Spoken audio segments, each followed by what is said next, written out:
నమస్తే. విజయవాడ రాజకీయాల్లోనే కాదు యావత్ ఏపీ రాజకీయాలలోనూ ఆ రెండు కుటుంబాల గురించి తెలియని వారు ఉండరు. ఒకప్పుడు రాజకీయంగా ఎంతగా పేరు గడించాయో చిత్రంగా ఇప్పుడు అంతే సంక్లిష్ట పరిస్థితుల్లో ఉన్నాయి.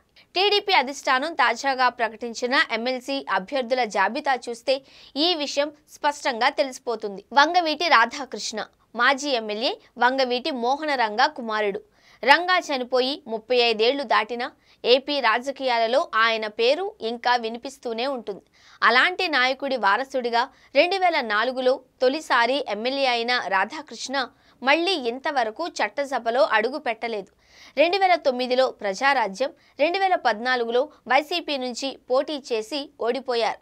2019 ఎన్నికల ముందు అనూహ్యంగా టీడీపీలో చేరారు. ఆ ఎన్నికల్లో టీడీపీ ఓటమితో రాధాకు పదవి దక్కే అవకాశమే లేకపోయింది. జనసేన, బీజేపీతో పొత్తు నేపథ్యంలో 2024 ఎన్నికల్లో రాధాకు టీడీపీ టికెట్ దక్కలేదు. దీంతో ఆయనను ఎమ్మెల్సీగా చేస్తారు అని భావించారు. అయితే తాజాగా టీడీపీ 3 ఎమ్మెల్సీ స్థానాలకు ప్రకటించిన అభ్యర్థుల్లో ఆయన పేరు కనిపించలేదు. ఇక దేవినేని ఉమామహేశ్వరరావు 1999 నుంచి 2014 వరకు 4 సార్లు వరుసగా ఎమ్మెల్యేగా గెలిచి 2014, 19 మధ్య నీటిపారుదల మంత్రిగా పనిచేసిన ఉమాకు టీడీపీలో ఎమ్మెల్యే టికెట్ దక్కలేదంటేనే ఆశ్చర్యం. మైలవరం టికెట్ను వైసీపీ నుంచి వచ్చిన వసంత కృష్ణప్రసాద్కు ఇవ్వడంతో ఉమాకు అవకాశం లేకపోయింది. ఇక తాజాగా ఎమ్మెల్సీ చేయడం ఖాయమనే ప్రచారం జరిగింది. కానీ దీనికి ఛాన్స్ లేకపోయింది.